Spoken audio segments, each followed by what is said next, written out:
Dito po tayo sa Ninoy Aquino Parks and Wildlife. Hanggang alas 5 lang pala. Nag-uusap ako kay Mamang Guard na napakabait. Pasok ako ng Quezon Ave, labas ako ng North Ave. Ayan o, may TV o. Oh, beautiful. Alright.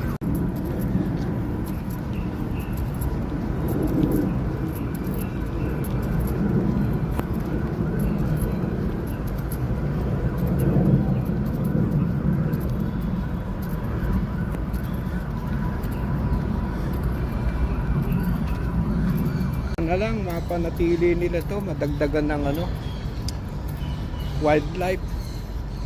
Puro park na lang eh. Nung maliliit kami, dito kami dinadala ni Airpods. Madalas kami dun sa lake, nagpi-fishing sila, kami nagpi-picnic. Sayang, Quezon City, pagandahin pa natin to. Napakaganda, ang daming puno. Ilan na lang to natitirang green sa Quezon City.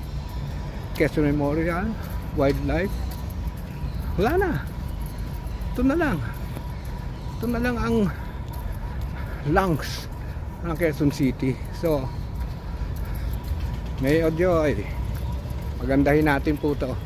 Salamat guys. Ito yung papuntang Lagoon, may bazaar na ron oh. Medyo madilim na, 5:40 na.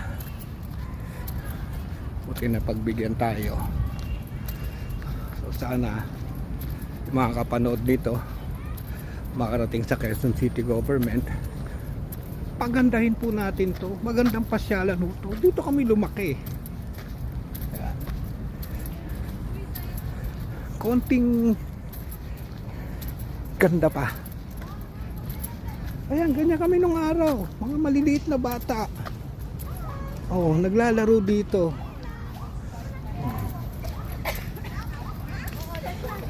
Konting ayos pa, Mayor.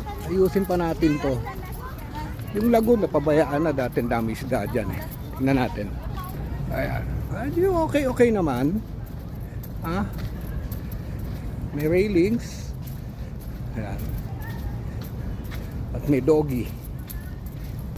Ito ng lagoon. Ayan. Dati napakaganda nito. Green dati yan. Ngayon brown na.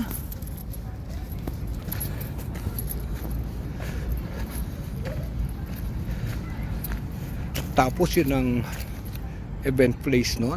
Ayan. Yung floating ni Pahat. Ito parang lumiit ah.